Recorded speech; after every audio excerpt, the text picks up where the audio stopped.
Good morning, beloved, and welcome to a very snowy day for those of you joining us on the eastern coast of the United States. I'm Reverend Dr. Robin Tanner, she, her, a member of the leadership team here at Beacon. We'd love to hear from you if you could share your name in the chat and where you're joining in from. Holy morning, friends. We are talking about wonder today, and I'm wearing my coat because it is wonderfully cold here at Fort Waldron in Summit, New Jersey, as our furnace at Beacon has gone out. As a result, all of our lifespan programs scheduled for this morning, as well as our Connecting at Beacon session, are going to be held virtually. Candlelighting, unfortunately, will not take place today, but will next week. We will resume that practice. All evening programs and afternoon programs are fortunately on, as they are fast fixing the furnace, and we should have some heat by then.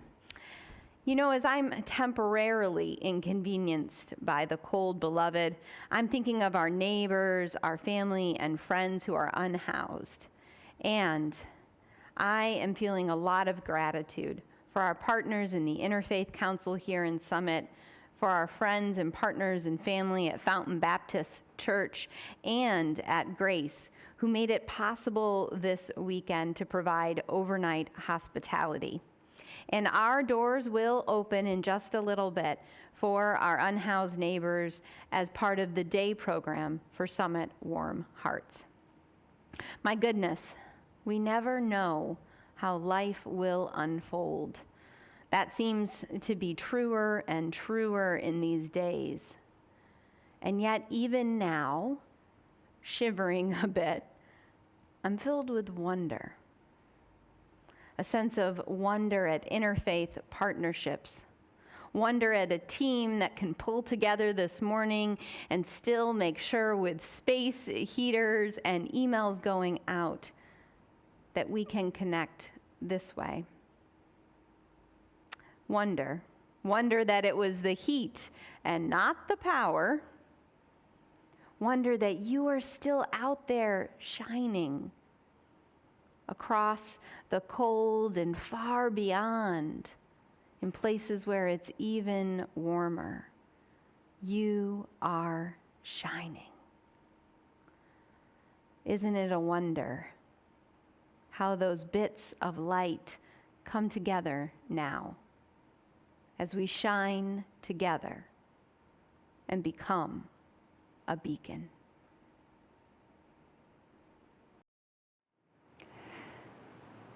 As we kindle the light of our chalice, the symbol of our faith, let us also kindle the spirit of gratitude in our lives for this moment and for all of the people we love, the people who made up our lives this week. Take a moment as you light your candle at home to lift up a name, say their name into the air.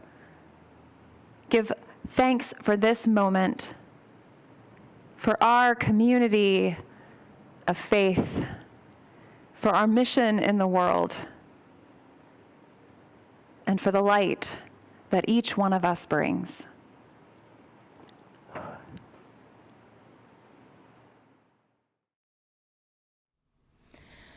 When our oldest son was an infant, we had the good fortune of living in Japan. For 2 years, we had an amazing time exploring the wonders and mysteries of this awesome country. Our fascination with it continues, and we seize any opportunity to visit. In our Tokyo apartment building, I made friends with the moms of other infants. Every day, they would gather at our place for the hours between nap and dinner. From the time they could sit up, our babies were taught to bow by the Japanese moms in our group. Bowing, an important ritual and gesture of gratitude, honoring, recognition, a small movement with so much meaning, ranging from salutation and reverence to apology and respect. A hand gently pressing downwards on the back of the head soon had the kids bowing upon entering our home or leaving it, at the grocery store, at the playground, any place, in fact, where they encountered others or saw others bowing. At first, the babies would duck their heads but look up at the same time to keep eye contact, so that there was this very funny and cute half-cocked head bow. Later, when they could pull up and stand or cruise, they would often just stick their bums out. When our son was 15 months old, we made a trip back to the United States, and I had to go to Government Center in downtown Boston for bureaucratic paperwork with the INS and to score a Social Security number for our son. A crowded room, tightly packed with people in a way that is nearly impossible to imagine in these days of COVID. It was hard to keep a little one strapped into a stroller, so I let him out, and he started running back and forth between the seats.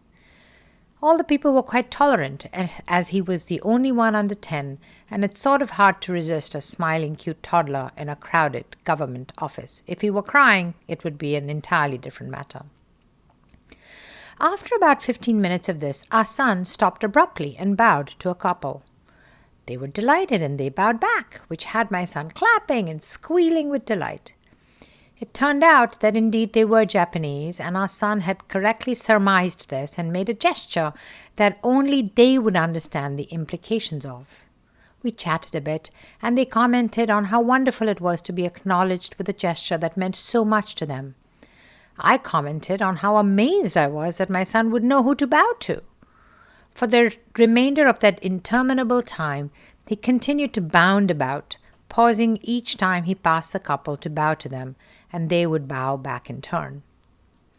I wondered what would have happened if he had chosen to bow to everyone. How might they have responded? And I wonder, what is your way of acknowledging, appreciating, recognizing, and honoring? How can we notice each other with the reverence and respect of a 15-month-old in the middle of a crowded bureaucratic government office? Truly, life can be spiritual anywhere. Here ends our story for all ages.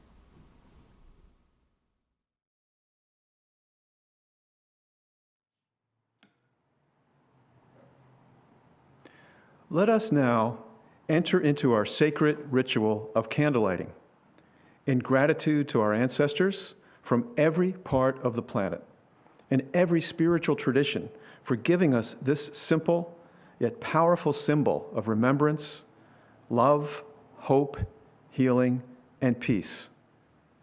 Science tells us light is everywhere. Even in the darkest corners of space, the elemental components of light exist. We look in this ritual to this mysterious energy that has existed since the beginning of time and is apparently indestructible. It calls us to a place that yearns to honor the memories of our loved ones and the hope of healing for those who are struggling in our families, our community, our planet, ourselves. May this light, which is our inheritance from the stars, guide us to become one with this eternal moment, so that we may breathe in the spirit of life, and for a moment, this moment, know that all is well for us and for all. We begin our candlelighting ritual by putting our hands on our hearts. Feel the beating of your heart and our collective presence with you. If there is a struggle in your heart, we invite you to put a heart emoji in the chat for your struggle. Lift up in the chat the names of a person or people who may be struggling so that we can honor them and hold them together. Today, we light a candle for the end of division in our country and our world. Divisions, some of which have ancient roots, stoked by the greed and ambition of a handful of so-called powerful people. May we witness in our time a healing of the wounds of division and a universal awakening to the light that binds us together. We also light a candle for anyone across the earth who is without shelter or housing. Especially now for our neighbors here in Summit, we light a candle of concern and one of gratitude for the partnerships with Temple Sinai and Fountain Baptist Church, who are helping us to provide overnight hospitality as we host the day program. Together, we are forming a multi-faith sanctuary in the literal storm. We could not do this without each other. With each candle lit, may each one of us know that we are held in the care and love of our community. Joy, beauty, and blessing are also around us, beloved. Lift up a celebration in your life. Birthdays, anniversaries, new beginnings, good endings, healing, we celebrate you. Today, we celebrate wildflowers. Yes, even in the middle of winter, we celebrate wildflowers. Underground, right now, living processes are occurring that we cannot see. But in a few weeks, there will be an explosion of color, beauty, and life all around us. In our world, divisions of politics, religion, cultural values are abundant and disturbing. But there is no division about wildflowers. Everywhere you go, in March, April, May, and beyond, you will see people from all walks of life, every political stripe, a rainbow of human diversity, walking along the trails, in the forest, along sand dunes, in the backyard, and even on city sidewalks.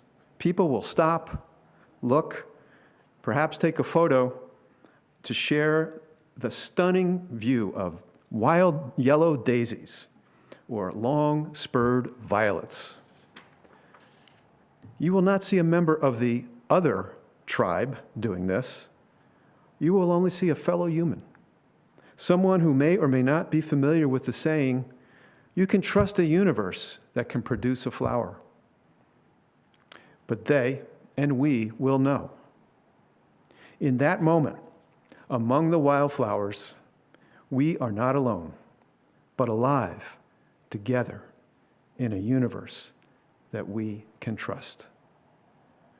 Beloved, for these gifts and so much more, we give thanks.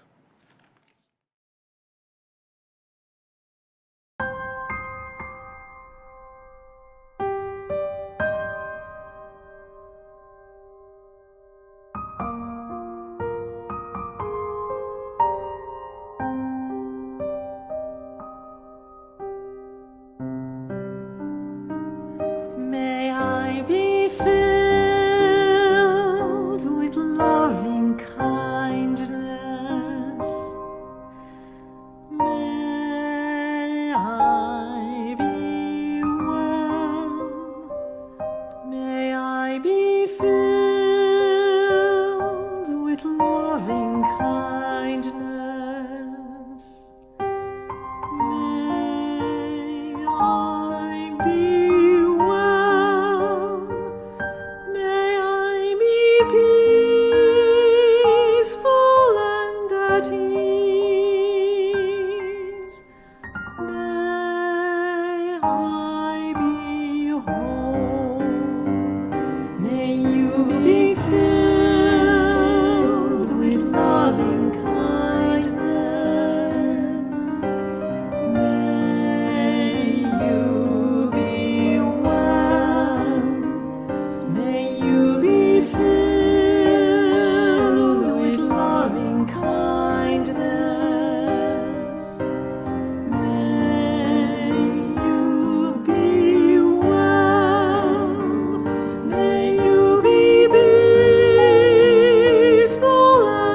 Good morning, Beacon. I'm Nicole Jacobson, your ministerial intern. I invite you now to join me in a spoken meditation. I invite you now to take a few deep breaths. Start to find your center. If you have a word that you focus on or an image, bring that now. I invite you to settle into your chair or wherever you are. And as you start to relax, look for an item to focus on. Look around your room and locate something interesting to you. Or if you have a cup of coffee or tea, go ahead and hold that. As you focus on your item, just lower your gaze, staring at it and wondering with intention, what might be the history behind this item? Where did it come from? How was it made? If you're holding something, a cup of coffee or a tea, go ahead and smell that. Take in all the aromas. Take in all your senses, feeling the warmth, the heat on your hands. Imagining where that may have come from. Wondering who made it and how it came into being. As you wonder about your item, focus on the colors. Focus on the shape, the size. Just filling your mind with wonder. If it's within reach, go ahead and take it and feel the item. The texture, is it smooth or rough? Does it bring you comfort? How did you acquire the item? Wonder with intention throughout the day and the week, choosing things, just inquiring how they came to be here with us now. What was the process? What was the intention? And I invite you to take one deep breath and open your eyes. Blessed be and amen.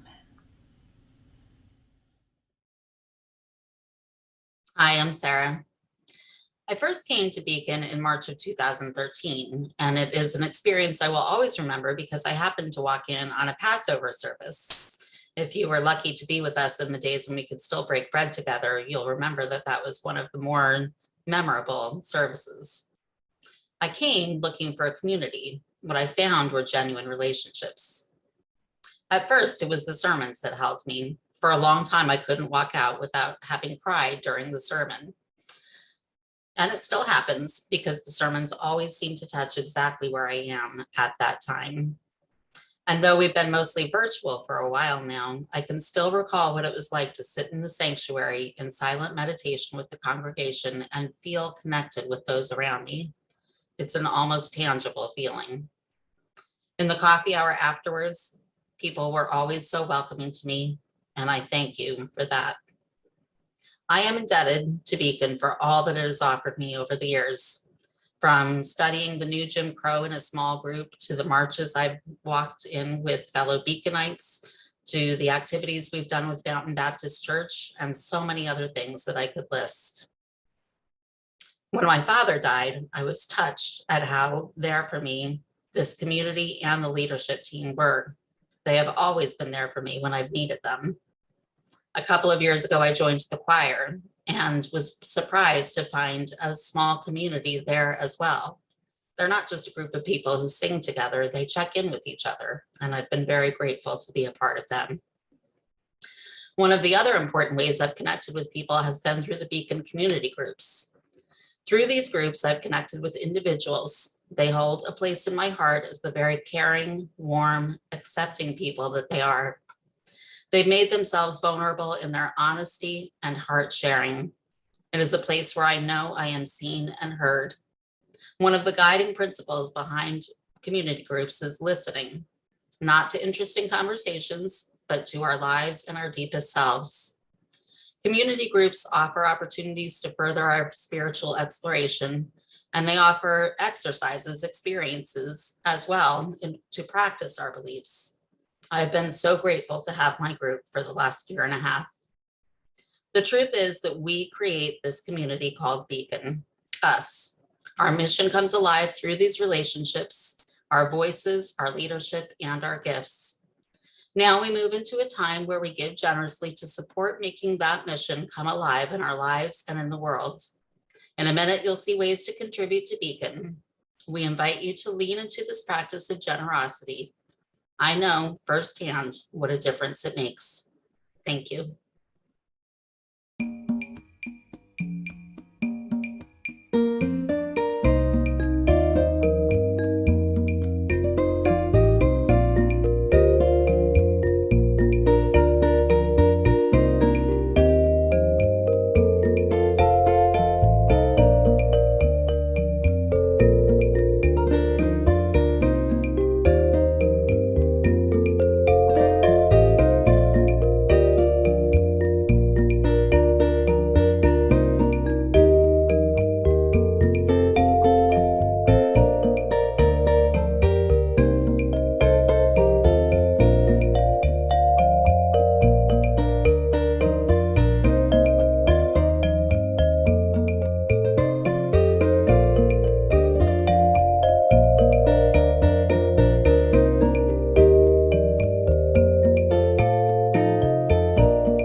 Thank you so much, Sarah, for sharing your story and your experience here at Beacon with all of us.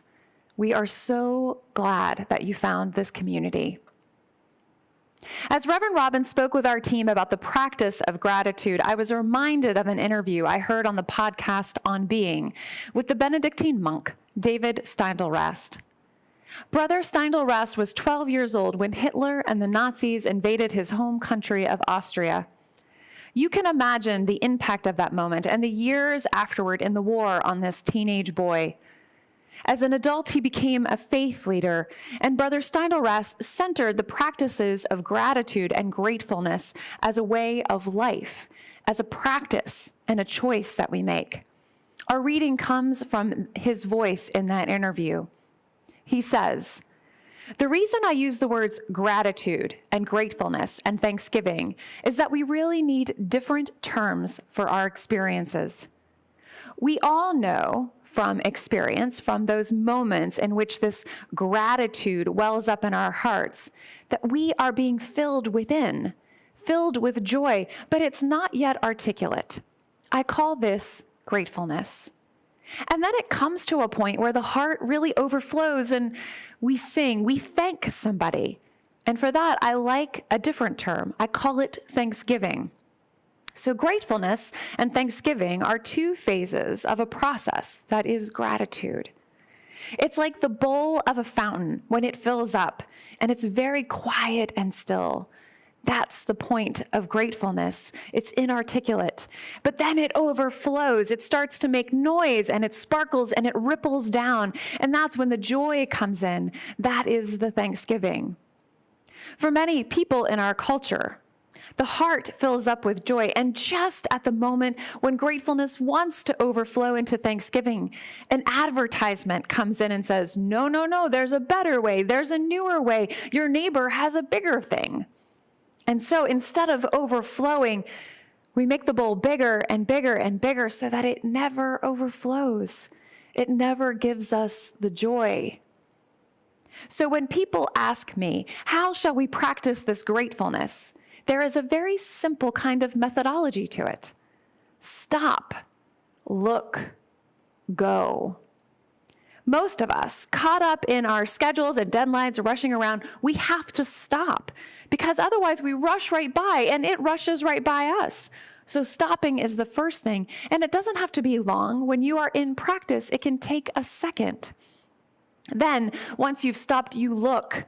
What is the opportunity of this given moment? Only this moment.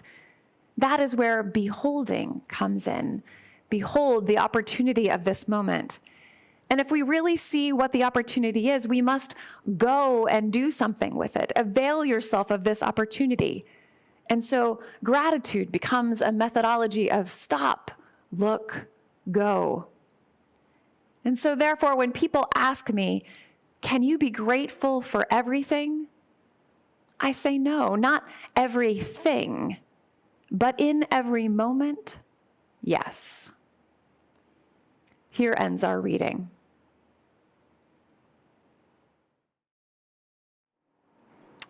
The Turning by Kiana Dene Perkins, a seminarian at Star King School for the Ministry. At the last turning, I was invited to a meeting among the sun, the earth, and the moon. The sun asked, "Do you have space in your heart for a great light?" The earth said, "I will hold you down if you are willing." The moon said, "I will guide you if you need it." And it was easy to say yes to the energies of balance. So for a turning, we have found ourselves dancing. The sun took the lead, sharing a drop of their luminescence. I held it deep in my heart when the darkness loomed. Held it on the top of my fingers when others called for it. Coming to understand space, becoming a beacon. Learning the nuance of shadow and light. The earth kept her word. I was planted deep and rooted hard. I was uprooted, replanted, and loved until I was healed and able to feel the small tug from soil, calling me down, demanding I grow again. And the moon, a sister auntie, stayed faithful at my side, always hovering, always playing, laughing, reminding me that joy takes many forms and keeps no schedule. Reassuring me with loving pats and, "Ooh, child," whispered commentary. A subtle and wanted companion on this journey, and the turning is coming again. The sun said, "Daughter, you have done well." The earth said, "Healer who is still healing, you always have home." The moon said, "Beloved shadow worker, we will cast new spells soon." We radiate the light, we rotate the life, we revolve back into love. We enter a new season of possibilities. Hello again, beloved. If you're just tuning in, I'm wearing my coat because the heat is out where I am located, but I'm thankful for the layers to keep me warm. I spent an hour on Tuesday staring out my office windows. Now, before you stage an intervention, I would cumulative hour. My new office has a bay of windows that give you a 180-degree view, and it's just a gorgeous scene over at 695 Springfield, the site where we intend to expand this beacon. Around the corner of my view, I'm able to see what perhaps long ago contained horse-drawn carriages or maybe the first automobiles, and then later, for many years, served as the bays for the ambulances of the American Red Cross. Next to this garage is a little bit of land that has a depression. And while I'm no water management expert or engineer, when it rains a little bit, we get a pond, a temporary pond that emerges in the corner of the property. Well, it's been pretty cold as it is this morning for the last week, 2 weeks here in Summit, New Jersey. And so that little temporary pond had frozen over. What caught my attention in the midst of the back-to-back Zoom meetings was that the frozen pond appeared to be a wing flapping in the air. Standing up between meetings, I walked over to the window, turning my head this way and that, adjusting my glasses to see if I could make out what was going on with that bird in the pond. At around the 45-minute mark of staring at that corner in the meeting, I realized that I had a moral dilemma. It was 11 degrees outside, and here I was sitting down at my desk in a very warm room, and that large single wing tilting toward the heavens, flapping in the wind, seemed to indicate that the poor bird was stuck in the pond. I started to feel that pain in the middle of Zoom sessions to keep glancing out the window, looking at this struggling bird, and then back again on the screen, pretending nothing was going on. What was wrong with me, I thought? Why there? Was this some deep pandemic malaise? Have I become completely filled with apathy? At last, in my meeting, I moved into confession with Dr. Tully and Reverend Emily, and I said, I think that there's a bird that's frozen into the pond out here. Well, I looked horrified, and I didn't need any more indication, and so I grabbed my coat and I ran out to the temporary pond. As I approached it, I realized I was going to have to step on the ice, and it would likely break under my weight, and I was going to get wet. I readied myself for the pain. Crunch, crack. I was almost there. Just as the water started to fill my boot, I realized it was a trash bag. Someone's bag of de-icer, now pond, gotten stuck. Now here, I had a choice. I could be filled with irritation that I had run outside and worried for an hour plus about a trash bag, and that now I had icy cold water in my shoes. I could trudge back into the house and pretend this strange moment didn't occur as I thawed my feet, or I could make it into a sermon. It's trash, I shouted with the joy of George Bailey in It's a Wonderful Life. It's trash, it's trash. I looked around for a witness. It's only trash. I ran back into the house with absolute glee, and the image of this imaginary bird flying free somewhere, liberated, not at all suffering. This is the kind of bizarre one I am becoming accustomed to stopping for, looking for in this pandemic. I recently heard the Universalist Rob Bell talk about lowering the bar. He described his ecstatic experience of tasting coffee for the very first time this past year.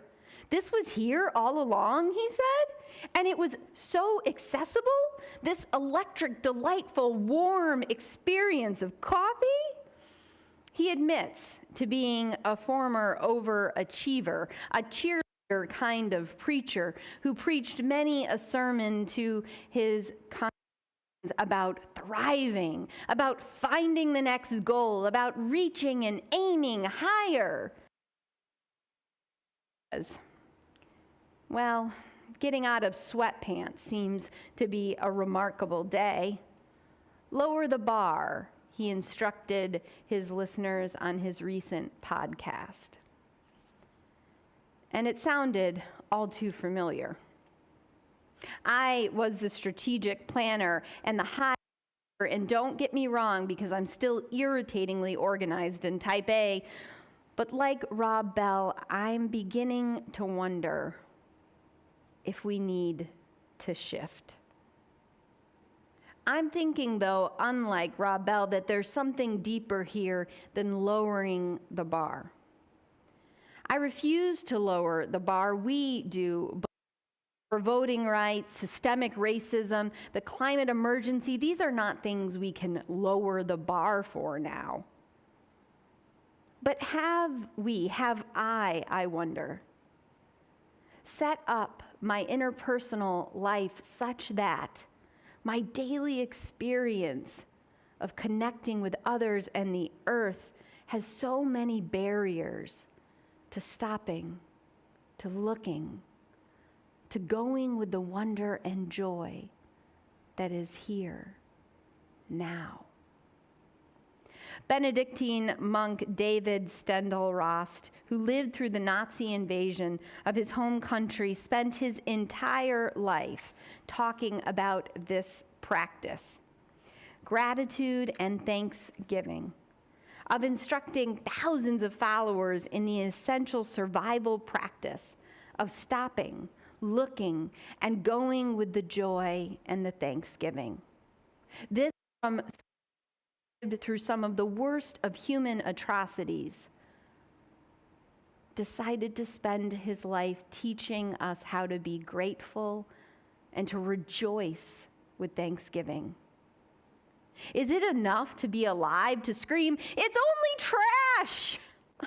Perfectly good, freezing cold afternoon with slush in my shoes to remind me I am alive and have shelter to recover from this awakening. Politically, socially, and globally, we cannot lower the bar. But interpersonally, in our communities, I believe in order to create social transformation, we have to let go of the bars that were set for us, because they are now barriers. Since my COVID diagnosis, when people asked how I am doing, I honestly say, well, I'm above the earth today, and that's good enough. I genuinely mean it. Think of longtime member Hugo Faltz, who grew up in this congregation before the pandemic. When he used to come in on a Sunday and I would see Hugo, I would say, "Hugo, it's great to see you." And he would respond, "It's good to be seen." Living with intention is not only about setting our minds and hearts and souls upon a way of being, but it's also about being open to receiving deeper wisdom, to shifting in the turning. I'm an intuitive type, and I can sense again a turning is occurring nearly 2 years into this pandemic. Even as political unrest grows, as the threat of fascism looms, as inequity only widens, there's a strange turning, an opening now. As Kiana Dene Perkins teaches in our second reading, at the last turning, I was invited to a meeting among the sun and the moon. The moon said, "I will guide you if you need it."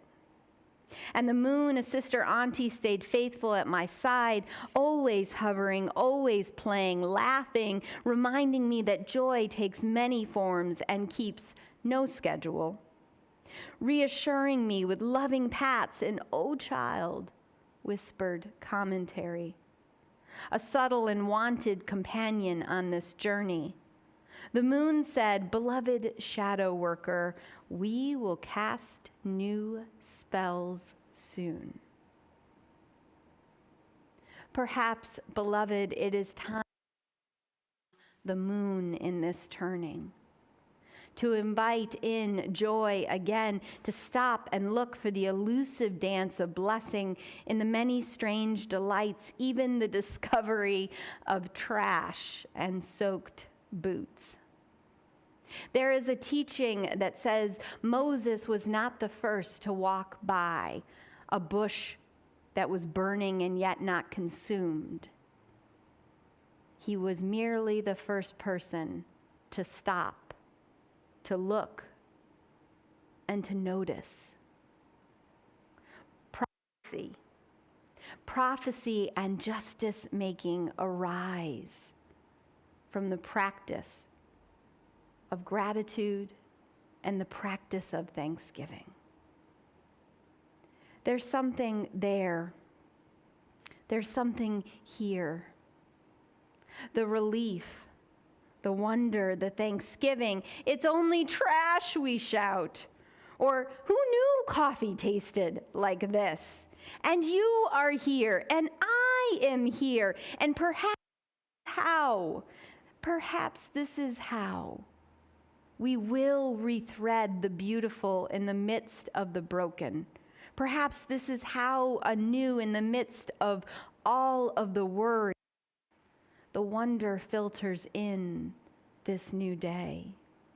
And in the lost, the love and the liberation hold us still. Here, beloved, among the wild flowers in this winter's day. So may you be blessed with wonder this day. So may our world be opening in this turning, that together we will indeed be beloved once more, each to the other, beloved of one earth.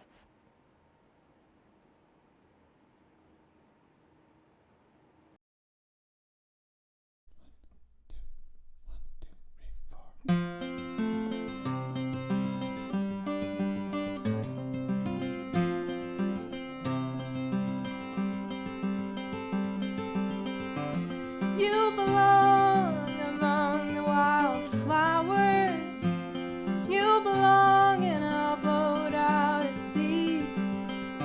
Sail away, kill off the hours. You belong somewhere you feel free. Run away, find you a lover. Go away somewhere all bright and new. I have seen no other who compares with you. You belong among the wildflowers. You belong in a boat out at sea. You belong with your love on your arm. You belong somewhere you feel free.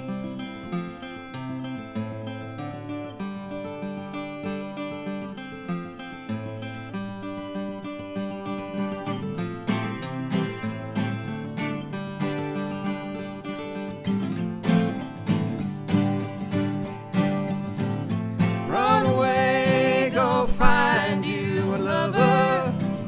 Run away, let your heart be your guide. You deserve the deepest of cover. You belong in that home bye-bye. You belong among the wildflowers. You belong somewhere close to me. Far away from your trouble and worry.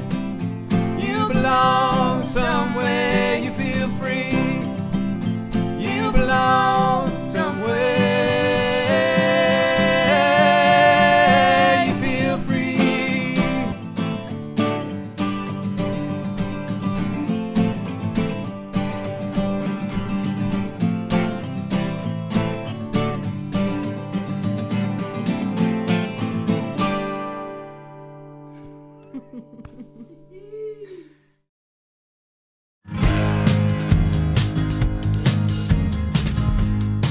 May you know the wonder of relationship, the comfort of a confidant, the joy of shared laughter, the challenge of growth, and the love of our families by birth and those we create by choice.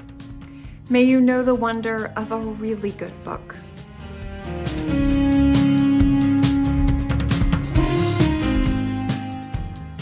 May you know the wonder of a creative life, full of music and art.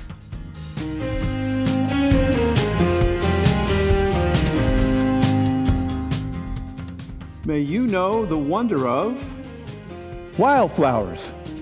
May you know the wonder of birds in winter singing at dawn. May you know these heralds of spring. May you know the blessing of rich, dark chocolate and hot coffee. May you know the wonder of one more day, this day, together.